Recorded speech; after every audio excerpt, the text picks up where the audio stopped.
ایک آندھی ہے جس میں دردناک عذاب ہے، جو ہر چیز کو اپنے رب کے حکم سے ہلاک کر دے گی۔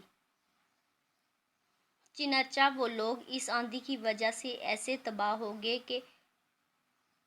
بجزان کے مکانات کے کچھ دکھائی نہ دیتا تھا۔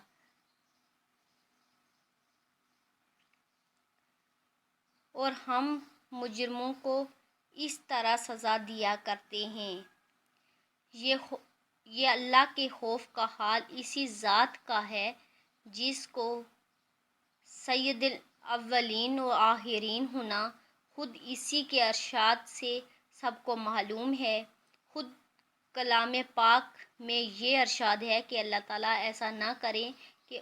ان میں آپ صلی اللہ علیہ وسلم کے ہوتے ہوئے ان کو عذاب دیں،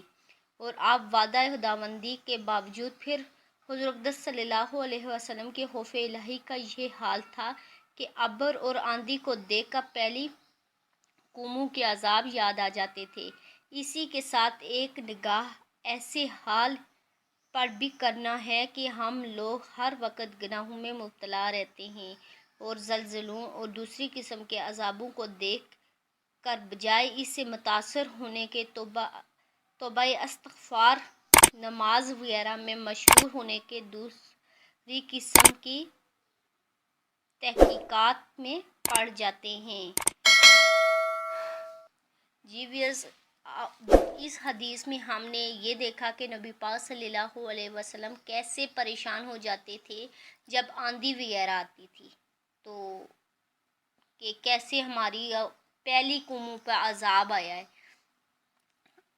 اور ہم ہیں گناہگار جو ہر قدم قدم پہ گناہ کرتے ہیں لیکن پھر بھی اللہ سے اس کی معافی نہیں مانگتے۔